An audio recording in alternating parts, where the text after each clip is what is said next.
That's okay. Maybe I can figure out this. Yeah, because, like, I don't know. Like, I like governments. They generally provide, like, stability and places for businesses to, and, like, individuals to get a leg up on life. But I think there's a problem where if they're too regulated, because basically like Elon Musk saying, laws are forever, pretty much. So you should be really careful how you go about them, because there needs to be people to get rid of laws too. Sometimes the laws are they're great when they work with the world around them, but sometimes they get antiquated and they don't actually properly work with the world around them. They gotta change them, which is a perpetual thing. But I think government definitely has a role to play for the general quality of life stability, but like a baseline. Hey, what kind of like a welfare is supposed to be like, But, I think there's definitely like a role for government to play. But I think also corporations and like individual business, basically like, individual economies of the self, kind of small businesses. But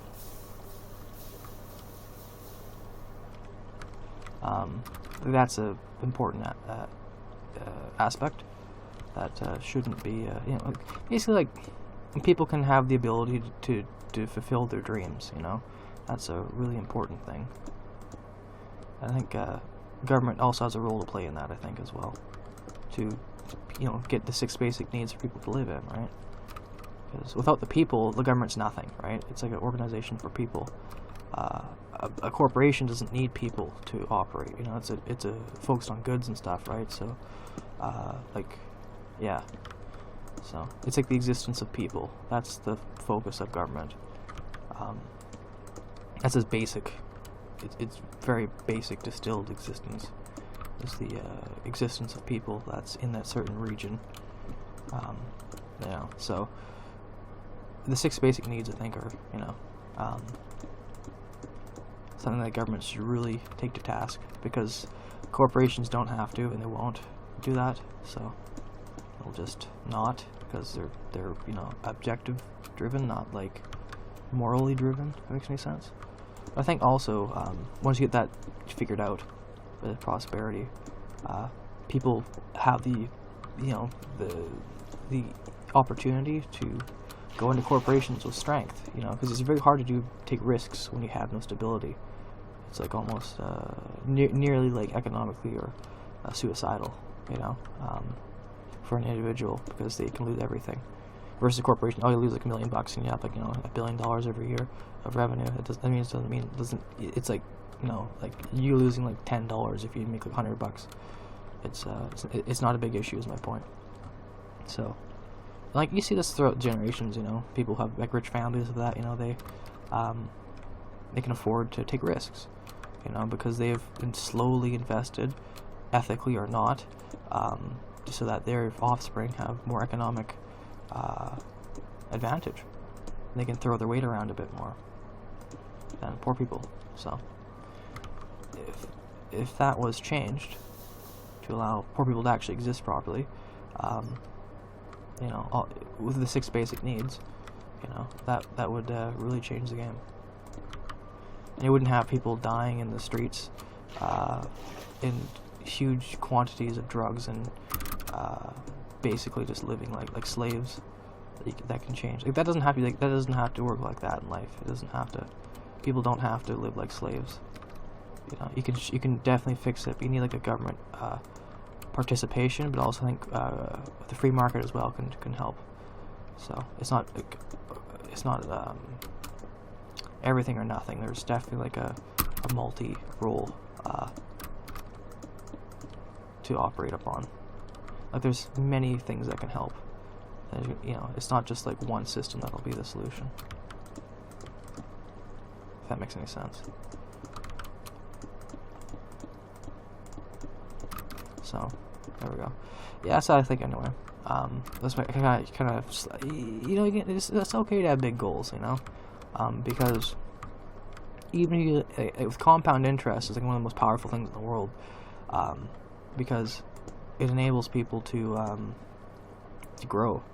You know, like say if you improve yourself 1% every day, that's an activity. You get 100 days later, and you're double, right? And then all of a sudden, like every day after that, it's like it gets bigger and bigger and bigger, and all of a sudden, like you're on top. That's why like the Mrs. Heineken over, I think it's like the Netherlands. She basically her family hasn't worked in like 400 years. She's one of the richest people, simply because compound interest. Because her family was able to have trade. The Dutch East India Company was able to invest into a beer company where they got a lot of money in a big amount, and then it just kind of snowballed.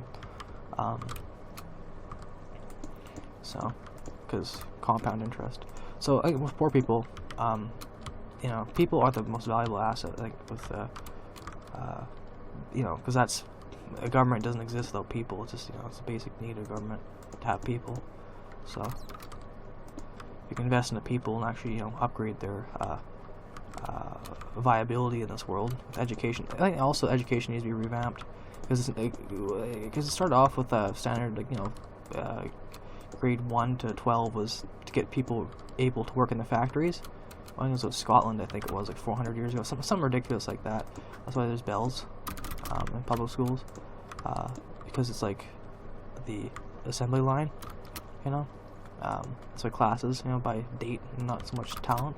Maybe like Finland's a bit different. It would actually do it properly, but it's no longer acceptable to have grade 12. It doesn't get you anywhere, especially in North America. You need the actual deep invested skills in people. And that's why there needs to be a revamped version of post-secondary, a more grade 12 is good enough for general education, but it's not good enough for actually proper competition on the global market.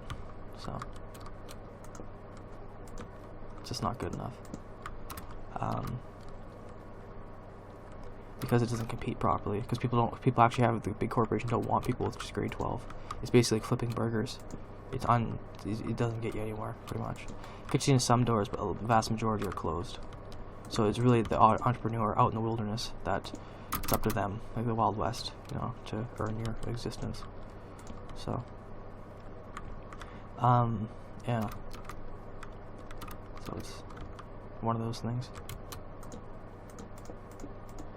That's why I think there could be government's kind of old right now in North America. It's run by people who are born a lot of boomers, I guess you could say. People who were born in the big growth area, who are their existence was benefited by people dying a generation before, who freed up a lot of resources, like in the Black Plague, for example. The Black Plague hit 60% of Europe, 50% was basically dead. And people after that were sad, but they had better quality lives. So it was kind of a rat race shit show before then, which it was true to World War II. World War I, it's a rat race shit show. It wasn't very nice living, and then people died. And then kind of resources got reallocated because you just take the house I'm living in and stuff like that, and remarry richer people who survive. And it got better. And that's one of the cleansing ways of war, which is really, really sad, but it was very true, economically speaking, to the people who did survive. But a lot of people didn't appreciate what actually happened.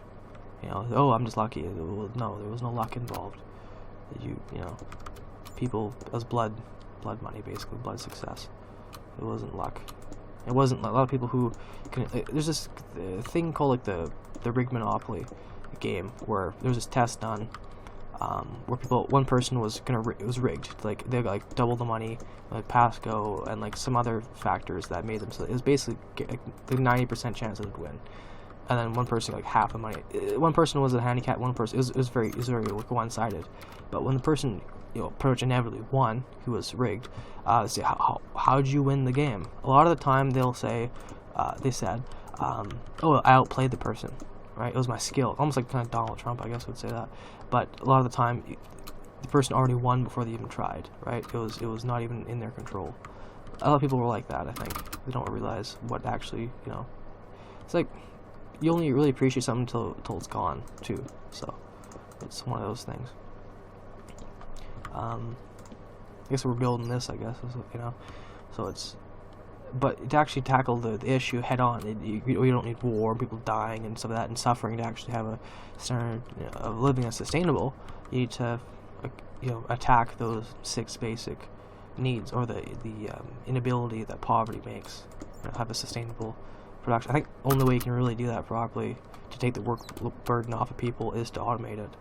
I think you need like a big system, which I think government is basically traditionally expected to do, to have like big systems that no corporation wants to actually do and set the rules into that. Because at the end of the day, a government, their most basic function is to you're gonna get trapped in there, okay? Is to look after the people. That's, you know, and get the resource out of the people. That's the other thing too. Make sure everyone's working. So I think governments are best suited to do it. I think also corporations, though. It's not to go in circles and circles, but corporations definitely lead a lot of the innovation. But governments, I think, could put a lot of tax money to good use. And it's also like a compound interest. It's almost like a reverse Ponzi scheme, where it's if you can get to the point where houses, for example, can be greatly automated, and you know, places around the earth that are viable for it. Like Canada is set to boom if you do it right. It needs a lot of work for automation, but you have the most green area per capita that's not being actually used because it's really cold and hard to develop. Like traditional building means are kind of not very good in Canada. We only live in like little, especially in Australia, in little AAA areas, but most of the country is depopulated, but for a good reason, because the traditional ways of manufacturing don't make enough benefit for a lot of these areas to actually justify their existence. Meaning, like, they don't have like good trade access, their infrastructure is bad, they can't grow enough food, etc., etc. But I think with like automation, maybe vertical farming as well, and other little issues where you can grow vertically, like you basically, like kind of Israel does, takes a desert and makes like farming. You can upgrade the quality of existence in